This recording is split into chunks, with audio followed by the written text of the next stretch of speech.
Get on up. Everybody right there. Get into it. Everybody right there. Get involved. Everybody just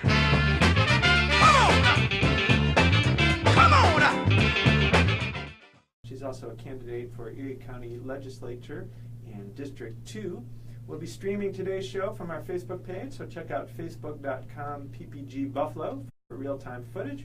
And feel free to leave a comment or a question on PPG's Facebook page. We'll try and address it in the short highlight video we shoot at the end of the radio program. You can find videos from previous week's shows on our YouTube page. You can access that again from our website, ppgbuffalo.org. A couple of announcements before we get started. Tonight is the City Council hearing on the CDAW campaign. What is CDAW? That is the movement to bring human rights principles on elimination of discrimination against women into city governance and local city policies. So there's a proposed CDAW ordinance that will be getting considered tonight, 5:30 at City Council chambers. And that law would require city agencies and departments to incorporate human rights principles into city operations, to do an annual gender analysis of their operations, create an annual plan of action for gender equality, and make all data public and accessibility. It would also create an independent oversight body to train city staff, assist with gender analysis and action plans, receive testimony, data, and solutions from the community, raise public awareness, and promote participatory engagement. So that is what the CDAW law would do. It's a gender rights law that will be getting considered tonight. You can show up at the public hearing and testify 5:30 tonight down at City Hall. Also want to let you know about an important event coming up this Thursday at 5 p.m. at the Delvin Grider Community Center at 877 East Delvin. It's the People's Oversight Committee from Open Buffalo's Justice and Opportunity Coalition. Some of you might know that the city's Police Oversight Committee failed to meet this summer after the police commissioner said that he was not available.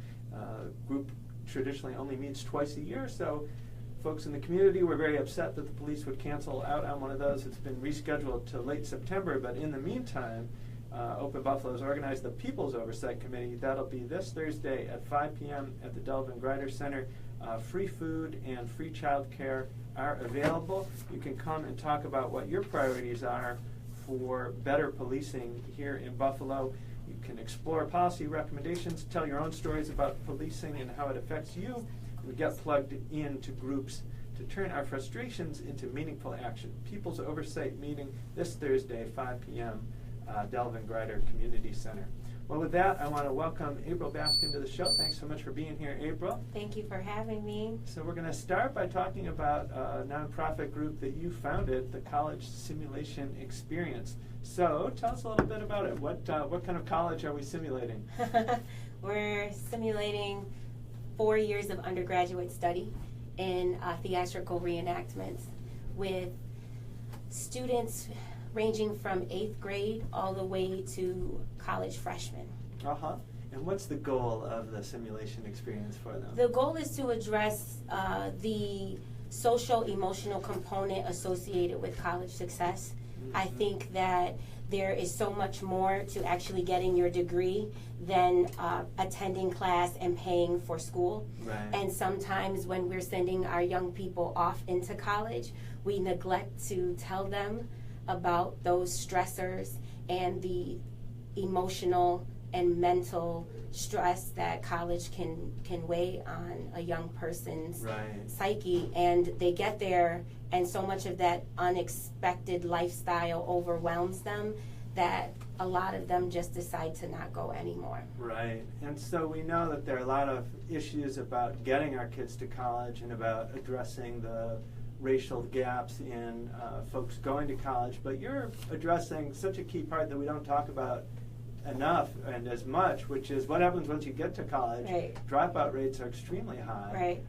And many kids really are not ready for college. So tell us a little more about kind of how this actually works. So what do you simulate for them in this theatrical experience that they take part in? So our organization will show up to given college that may have a partnership with a federally funded college prep program in another high school and work with the high school students there. We'll go to high schools. We will go to churches. I always make a joke like, we'll come to your family reunion if you got a bunch of nieces and nephews that are on their way to college. And we set up a fictional college campus. And the students who are participating get false identities. And in these false identities, some of them are attending a private college. Some of them are attending a public college. Some are going to school at home, living with parents. Some are in dorms. Some are in their own apartments. And everybody plays the game with a different lifestyle setup and also a different financial aid package. Some people are athletes and they have full rides. Some have tap and Pell. Some have nothing. And then they are tasked on a time limit to go through the activity with having to apply for college, apply for financial aid, get their financial aid package, and then with maybe a refund check decide, do they go to the grocery store and buy groceries, or do they get a meal plan? When they go to the bookstore, do they buy the book online or do they buy it in the bookstore? And this is like a real life dinner theater experience that is kind of like a game of Monopoly, because the student has to make decisions on how they're going to best spend their time and their money throughout the 4 rounds, which represent 4 years of undergraduate study. So they go through 4 rounds in this kind of role-playing game, and then you and your folks are you sort of the college administrators? We are. And other people? Yeah, and that's what makes our partnership so unique. You see, when we get to partner with schools or organizations that have administrators or facilitators there, those people that the students already have relationships with, they play the roles of the people at the laundromat, of the party girl that's trying to distract the student from getting to class on time. They play the professor, they play the banker, they play the police officer in the game. And the students are running around trying to figure out their life and how they get to the final round and actually graduate, which makes you a winner of the game by utilizing the different people in the different stations and the different resources. And I don't think we talk to our young people enough about how to maximize their opportunity and utilize their resources, ask questions, advocate for themselves. These are things that we don't address in the college admissions process enough. Yeah, absolutely. So what inspired you to create the college simulation experience? I was a college dropout at one point. I was a college dropout, and I operated through my life 10 years without a degree, and being someone who was very bright, very tenacious, and I had a lot of dreams and goals, a lot of my strive towards success was often halted because I lacked an education, a degree. We live in a society that values us based on our education level. It's just something that we have to kind of accept.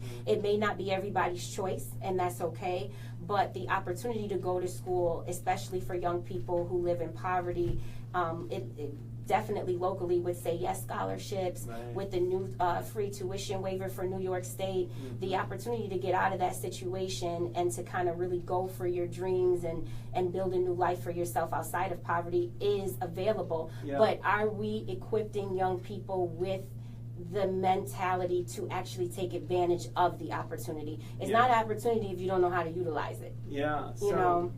You drew on your own experience, and now you've been doing this a while. You've had a chance, I'm sure, to work with a lot of young people and hear about their experiences. I'm curious to know what you think some of the biggest barriers are. So you emphasize, it's not just about the financial aid or the money. It's not just about the grades or the academics. It's a lot of other factors. What do you think are some of those most important other factors or barriers that people run into that they might not have the tools to navigate successfully? Definitely having a voice, making young people feel that they are okay with asking a question, and that it's okay to be wrong, it's okay to be confused. I find that there's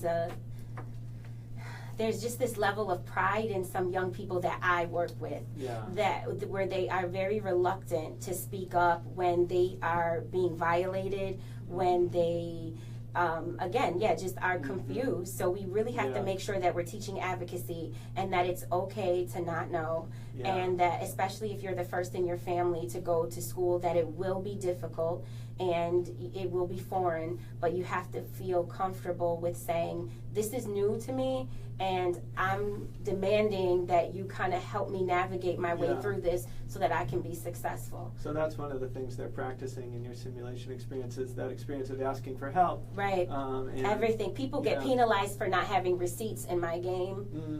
They get Mm-hmm. penalized for people. Some of these young people will just say, time ran out and I couldn't get to college, I couldn't get to class because I didn't know where the classroom station was. Mm-hmm. Well, that's your fault, Mm-hmm. because there were people in the game that are put in place for you to ask them where class was, and you chose to not open up your mouth and ask that question. Reminds me a little bit of the poverty simulation. Yes, I have.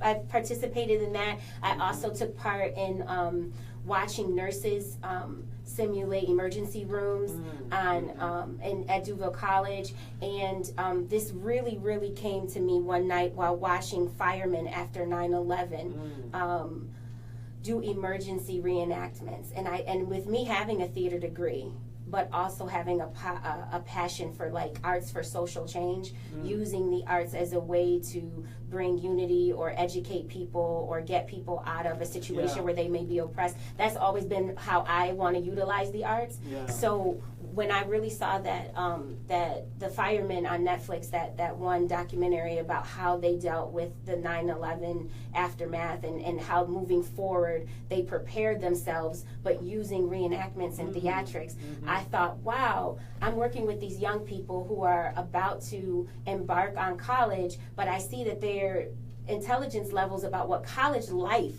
is really like staying in college is like. I wonder if there's a theatrical way to kind of simulate. So it definitely was experiencing the poverty simulation, experiencing watching nurses in their field, and there's just something about putting yourself in a what-if situation that helps you better prepare for the reality of it. Yeah, you're listening to The Public Good here on WUFO. Our guest today is April Baskin. She's the founder of the College Simulation Experience. She's also a candidate for Erie County Legislator. If you've got a question, feel free to give us a call here at the station. The number is 837-1112, 837-1112.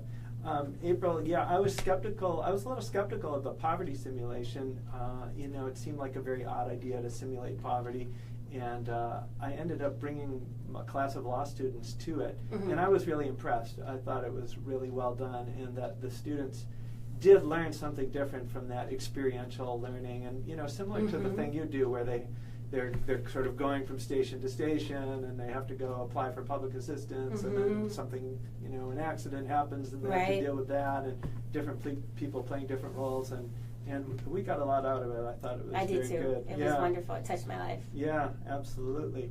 Well, that's great, and certainly encourage folks to check out the College Simulation Experience. You've got an event coming up this fall in Niagara Falls. Tell us about that. This is our second annual college seminar experience. So 1 year after we did the 3-hour simulation, we saw that 3 hours was very, very intense and a lot and very overwhelming for young people. So we then developed 6 and 12-week follow-up workshops where we go back with experienced professionals who will just take the bank station, and we'll go in with a banker and we'll talk about financial management. And the following week, we'll just bring back the grocery station and talk about healthy eating choices and couponing and food pantries on college campuses.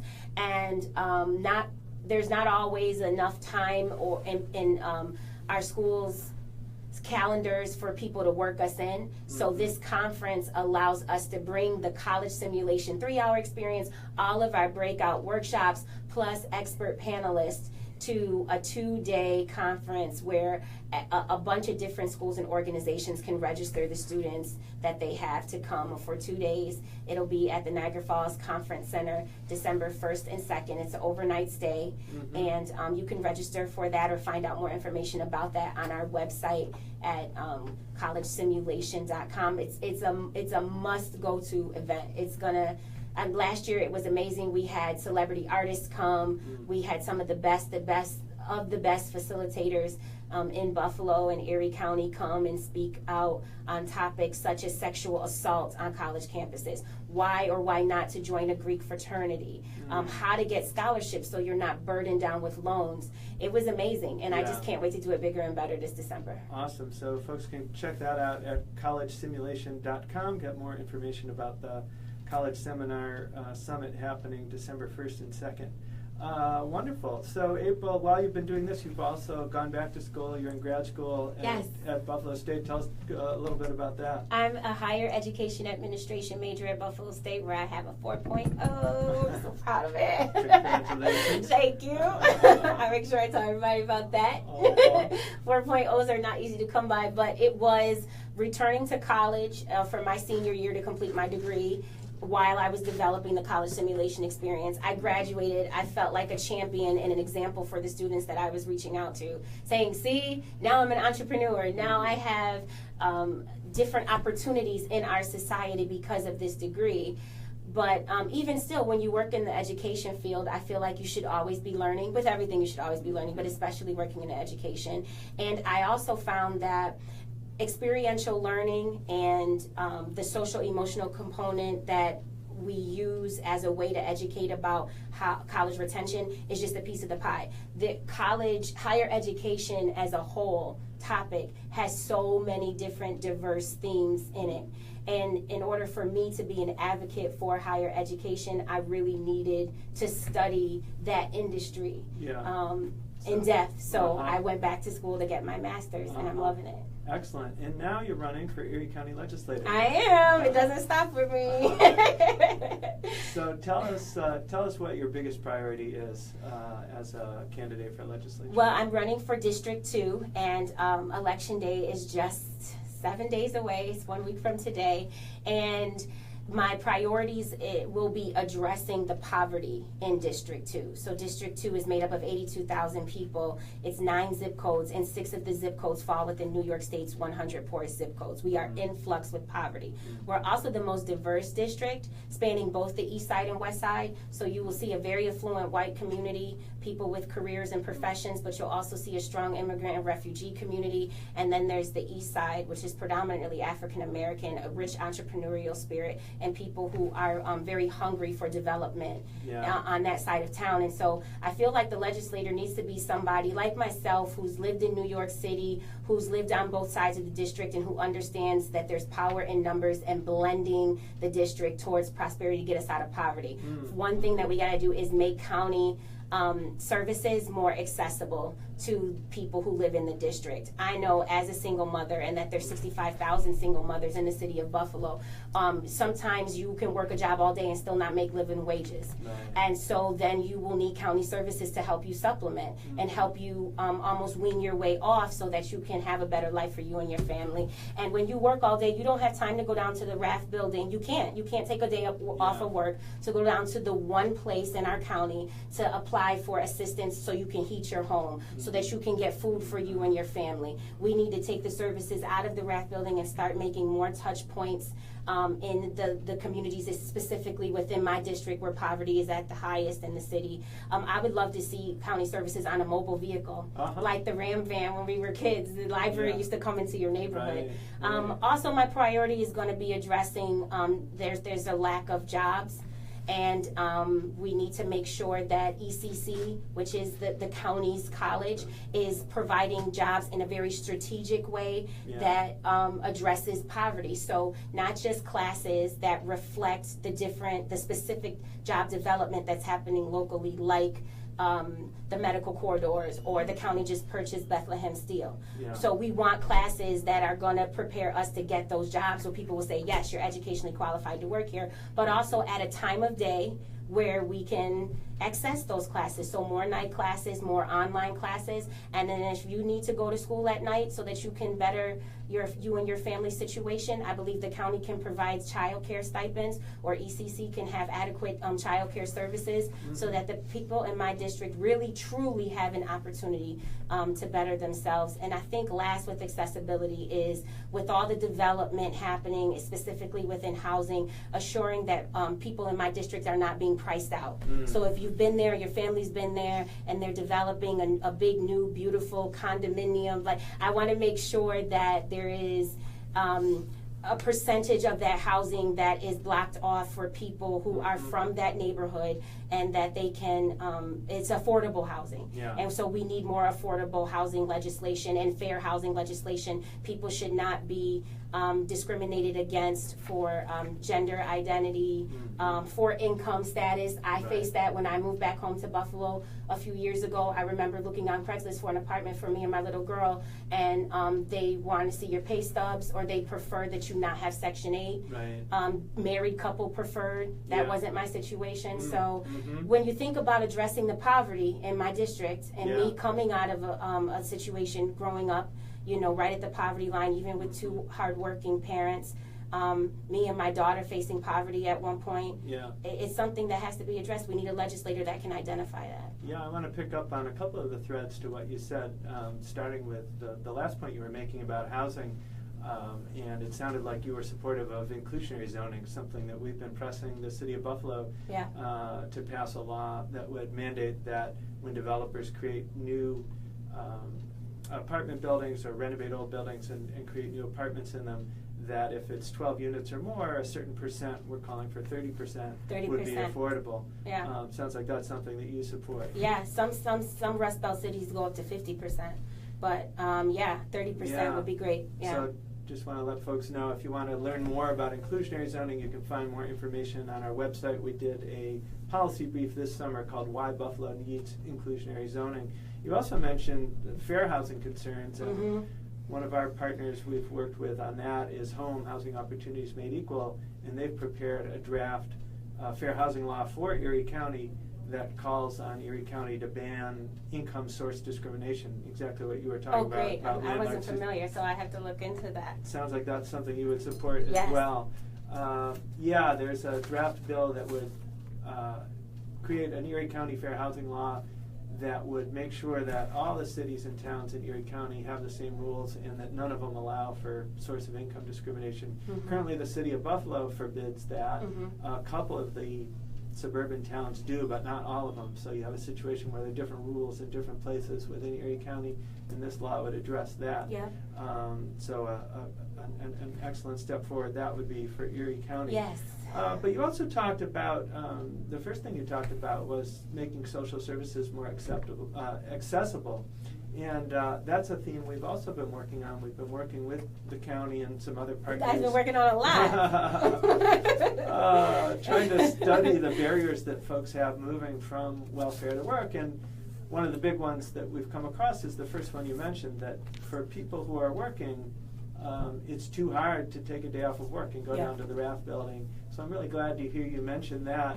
You mentioned mobile services. What do you think about putting more things online? So food stamps you can apply for online, but some of the other kinds of social services you still need to go down and be there in person.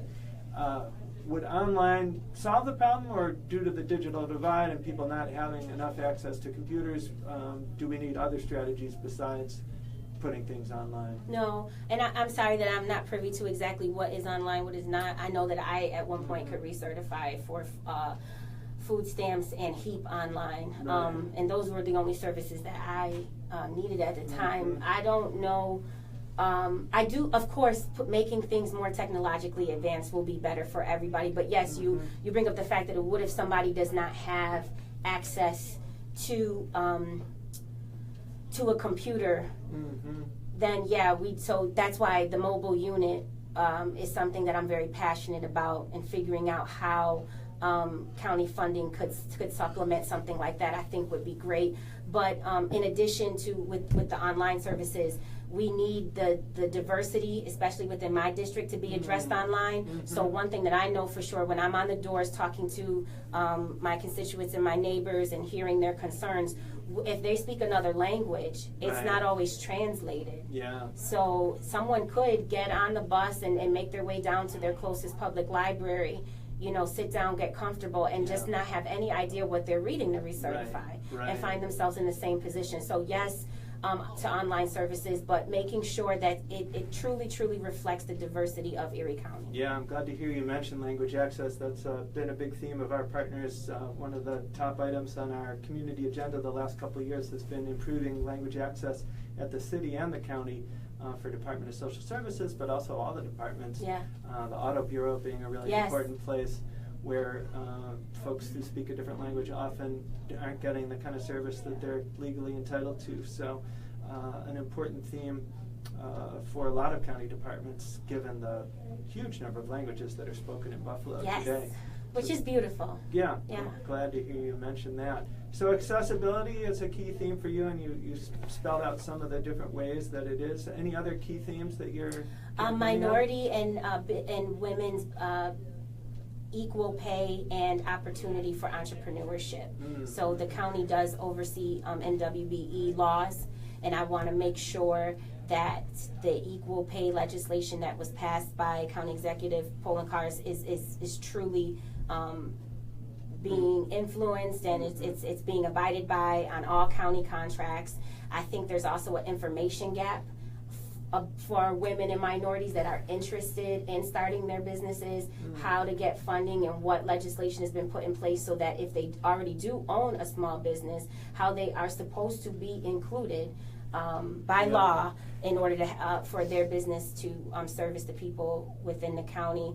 Again, I just can't harp on how rich of an entrepreneurial spirit is happening right now in Buffalo's renaissance, and how many people, the idea of the mom and pop shop is truly coming back, be it online or brick and mortar, kind of establishment. People want to give their gifts and their talents and their services to their residents here, and they should have every opportunity to, especially if they fall within the minority. And we have laws in place. I don't think people realize it. So creating a platform to go out and to educate people who are interested in entrepreneurship, and then last, equal pay. Women just still do not make the same dollar amount that men make when it comes to working a job.